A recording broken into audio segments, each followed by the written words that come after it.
Hey, let's keep this party rolling, shall we? Let's go on to chapter 34 and see what's going to happen with Dragon. He was injured terribly by the Green Tiger, even though the Green Tiger was, vanquished, whatever, by Aegon and Dafu. So let's find out. Chapter 34. Which one of you is Afu and which is Dafu? Minli asked the twins. My name's Minli. The children laughed, and their giggles were like bells playing in unison. I am Afu, the girl said, and he's Dafu. But you can just call us Da-Afu, because we are always together. Everyone does. Minli smiled. The exhaustion from the long night of worry had made her feel heavy and clumsy, but the children's happiness seemed to carry her. Their every word seemed to be mixed with merriness, and their laughter pushed her toward the cheerful yellow patch in the distance. And as they approached the spot, Min Li realized that the yellow was flowers. In front of them was land full of blooming trees. The trees were heavy with bright blossoms, and as the wind blew through the branches, golden flowers showered down like rain. As they reached the trees and breathed in the spicy scent of the flowers, Minli gasped. It's beautiful, she said. The children laughed again, and the brilliant red of their clothes and the golden yellow flowers of the trees seemed to make Minli's eyes dazzle with color. But their brilliance was a contrast to the stone rooftops of the village below. The homes looked as though they had been hewed from cold, harsh rock of the mountains, and Minli saw that the flowering trees were the only things that grew easily from the unforgiving rough soil. The boy saw Minli's gaze. That's our home, he said, the village of Moon Rain. The village of the Moon Rain, Minli asked. That's a strange name. Why is your village named after flowering trees? Oh, I'm sorry, I misread that. Why isn't your village named after the flowering trees? It is, Dafu said, and here's the story of the village of Moon Rain. Over 100 years ago, when our ancestors were first brought here, the land of the village was barren and gray. Everything was dull and colorless, and the wind was cold and bitter. Still, our ancestors worked hard. They built houses out of the mountain stone, sewed warm, wadded cotton jackets, and planted seeds in the hard dirt. But despite their efforts, the land refused to bear a single plant or flower. However, even though it looked hopeless, our ancestors continued to work. Then one night, when the moon was big and round, the air filled with a strange fluttering sound. Our ancestors thought it was a great storm coming and rushed inside. And a great storm was coming. There was a crash. Raindrops seemed to fall from the sky. But what strange rain it was! Smooth and round, in the glowing light of the raindrops, looked like silver pearls. And when they touched the ground, they disappeared. It's raining pearls, our ancestors said to each other, jewels from the moon. And they rushed out with their baskets and bags, catching them what they could from the strange storm. Magically, when the raindrops were caught, they didn't disappear, and soon their baskets and bags were full. But in the morning, our ancestors saw that the drops were not pearls or jewels. In the sunlight, they saw that they were really seeds. But no one knew what kind of seeds they were. Curious, they planted them in the hard earth. And when the moon rose again that night, the strange rain fell again as well. This time our ancestors were not fooled and just watched the drops disappear into the ground. But in the morning, the planted seeds were sprouted as if watered by a magic brew. So night after night the seed rain fell from the sky, and as daylight broke over the land, the seedlings grew higher. Soon they grew into beautiful silver trees with golden flowers. They were so beautiful, our ancestors planted more and more seeds, and soon the whole village was blooming with hundreds and hundreds of flowering trees. And since then, our home has been called the Village of the Moon Rain. We plant new seeds every day, and every night the moon rain falls, and every morning a new seedling sprouts. Maybe in another 100 years, all this stony land will be covered with trees, and the mountain will be as golden as the moon. That's the end of the story of the moon rain. So these seeds rain from the sky every night, Minli asked. Well, every night that there's a moon. That's why it's called moon rain. And you don't know why? Minli asked. Even though she was tired, she could not help being curious. Both children shook their heads, and before Minli could ask another question, the boy pointed, and Minli followed his hands and saw crimson gate doors painted with cheerful greetings. We're here, he cried. Come on, we're home. On to chapter 35. After the great storm, Ma and Ba worried that the vast damage had been done to the village. And when the sun shone in the morning, the village looked like as if it were in ruins. Large tree branches had fallen, and a clutter of leaves and roof tiles and dust and dirt littered the ground. Yet when the villagers began to clean, they saw the storm had not harmed them as much as they feared. At least no homes have been destroyed, the villagers said to each other, and we know everyone is safe. Well, everyone except Minli, they added silently. Ma and Ba said nothing when their neighbors paused awkwardly. They helped pick up the broken branches, swept broken bits of pottery and tiles from the street, and nailed shutters. At night they quietly sat together at the table with the goldfish. Though Ma had heard nothing, Ba remembered the fish's words about the fear in the wind. It filled him with worry, and he waited for the fish to speak again. However, it remained oddly silent. Finally, when Ma was busy helping a neighbor, Ba tried to question the fish. During the storm, you said there was fear in the wind, Ba said to the fish. Whose fear was it? Was it Minli's? Was she afraid of something? The fish stared at Ba with its round eyes and made no sound. Please tell me, Ba said, his hands around the bowl. This fish swam noiselessly in the water. Ba was puzzled. Had the fish stopped speaking? Or was he now unable to understand? Or perhaps the fish had never said or spoken anyway, and it was all in his imagination. Ba placed his ear close to the water. Was that faint bubbling a whisper? He strained closer, his ear beginning to dip into the water. What are you doing? Ma asked as she came into the room. He got caught, didn't he? Ba jerked his head up, his ear dripping with water. Nothing, he said sheepishly. Were you cleaning your ear in the fish bowl? Ma said, slightly appalled. Well, not exactly, Ba said awkwardly. A cross look streaked across Ma's face, but as she looked at Ba, rubbing his ear shamefacedly, she did something that she hadn't done in years. She laughed. You look so silly. If Minli were here now, Ma said, she would laugh too. Yes, she would, Ba said, and he too began to laugh. She would laugh until she cried. Their laughter intertwined, but when they looked at each other, they could see the tears forming were not necessarily from joy. Here's chapter 36.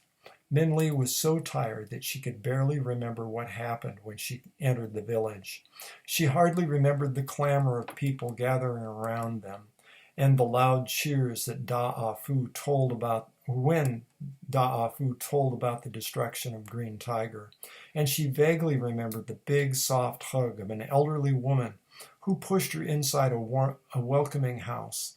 but she did remember the cozy, lovely feeling of falling into a bed, like holding a warm, steamed bun on an icy day. And then Minli closed her eyes and slept, and when she woke up, 3 round faces peered above her like plump peaches.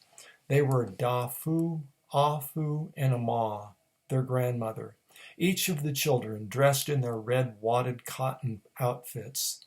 The rip in Dafu's pants was now patched. Had little movable stoves with had little movable stoves with them. With the heaters and all of them crowded into the room, Min Li felt as if she was as warm as an oven with kindness. She smiled. "Good morning," Ama said. The children giggled. "Good night," Dafu said. "You slept the whole day. Pretty soon it will be time to go to bed again." "Now, Da'afu, don't tease the girl," Ama said. "Obviously, she's very tired. Here, Minli, drink this." Ama poured some tea from a pot and handed Minli a cup. Minli sipped it gratefully. The steaming liquid slipped down her throat smoothly and seemed to fill every part of her with fresh energy. She took another sip of the tea and breathed in the tangy fragrance, which smelled familiar. "This is nice tea," Minli said. "Thank you." "It's not tea," Afu said. "It's the medicine that cures the tiger's poison." "Oh, it is a tea as well," Ama said. "It is good whether you have been touched by Green Tiger or not." Minli stopped drinking. "Is there enough of this for the dragon?" Minli asked, remembering how Agong had asked them to bring more medicine. "Maybe we should take this to him." Da'afu laughed again. "Don't worry," they said. "We have a lot of it. It's made from the leaves of the flowering trees." And Da'afu already brought a large pot to your dragon friend, Ama said, her wrinkled face looking kindly at Minli. "Yes," Afu said, "your dragon is doing fine. He and Agong were talking to each other when I brought the pot, and he even said thank you for saving him from the Green Tiger's poison." Minli sat back, relieved and cheered by their words. What was the Green Tiger? Da'afu said something about a magistrate, she asked. And how did he know, or how did you know, that this tea cured the dragon or the tiger's poison? "We found that out by accident," Ama said. And this is the story of the Green Tiger and the tea. When the Green Tiger discovered us 4 moons ago, we quickly learned that he was not an ordinary tiger. It was not his color or his size. It was his anger he had for us. First, he attacked our livestock, the sheep, the pigs, the chickens, but not to eat, just to kill. He taunted us with his evil, leaving the dying animals in a row outside our door. Whenever or whatever animals he did not kill outright died within an hour or so from the vile poison of the tiger's touch. We knew it was just a matter of time before he caught one of us. We kept the children and whatever animals we had left inside. Agong, my husband, studied ferociously, trying to find out more about this powerful monster who tormented us. We were running out of food when Agong finally discovered what the Green Tiger was. When Agong was a young man, he had made a journey to the city south of here and bought an old book of history. That book, with our ancestors' ancient texts, was how Agong discovered that Green Tiger was the spirit of the magistrate our ancestors had tried to give the secret of happiness to, but had angered instead. During his life, the magistrate had filled his spirit with so much rage that when his body left, his spirit could not rest and instead turned into the Green Tiger.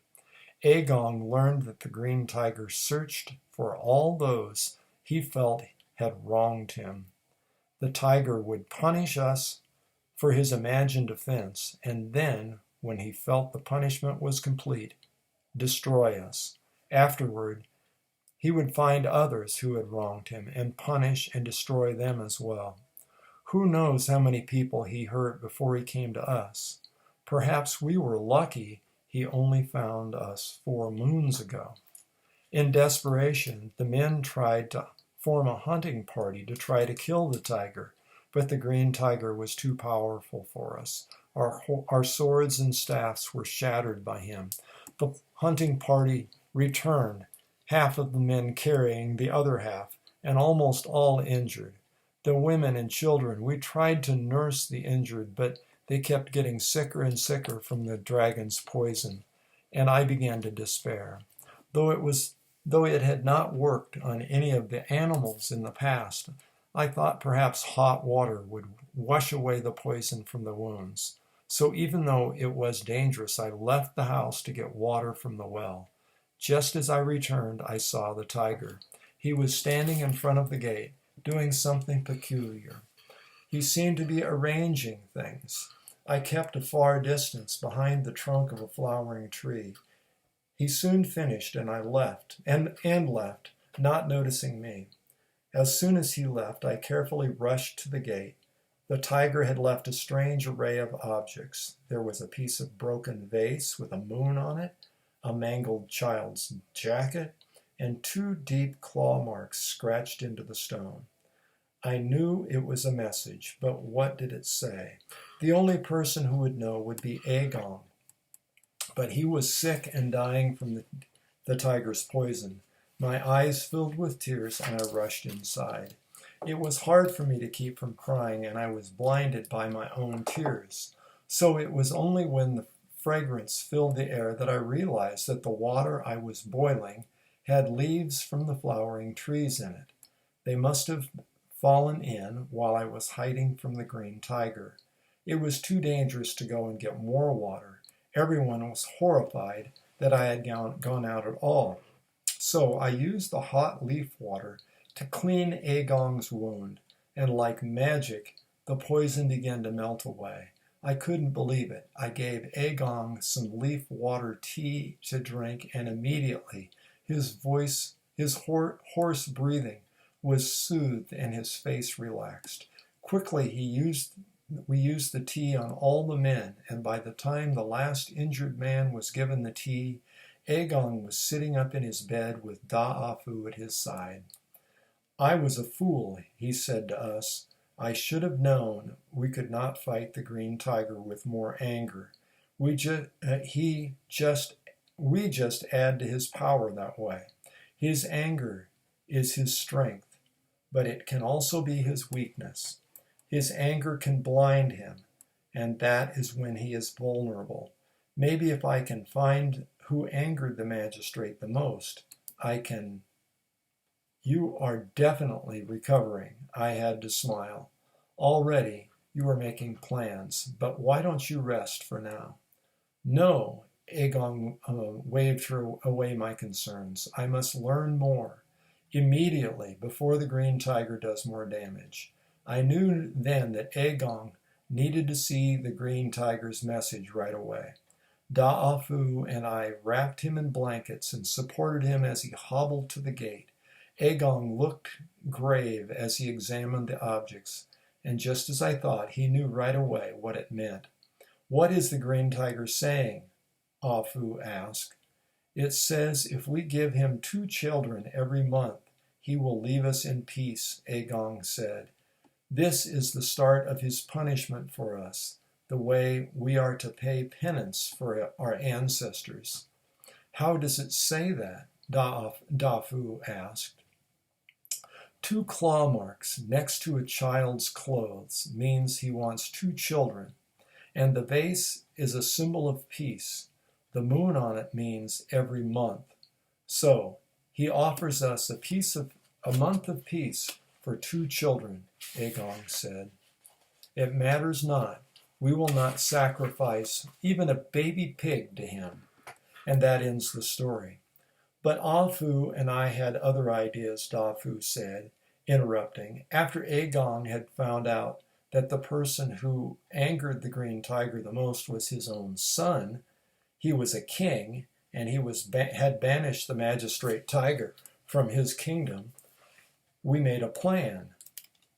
Remember that, getting banished from the kingdom? We were just there. Yes, Afu said proudly. We decided that we would trick the green tiger into getting so angry that he would destroy himself in the well. And our plan worked.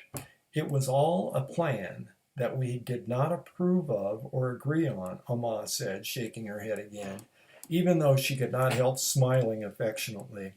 But now, young Min Li, you have heard our story, but we have not heard yours. We know your name and that you are friends with a dragon, and we can guess that you are far from home. Why don't you tell us the rest? So Min Li told them about Ma and Ba and their struggles in the muddy fields, and the goldfish man and the goldfish. And she told them about meeting the dragon that could not fly, and the monkeys and the buffalo boy. And she told them about the king of the city of bright moonlight and the borrowed lines. And she told them about her whole journey. And as she spoke, Da'afu and their grandmother laughed and gasped and stared in wonder. Sometimes Amma shook her head, and sometimes Da'afu would look at each other in disbelief, but they did not interrupt once. So all of this is to get to Never-Ending Mountain, Da'afu said finally. We know where it is. You do? Min Li exclaimed, sitting up in excitement. Really? Yes. Never-Ending Mountain is nearby, Afu said, about a day's journey.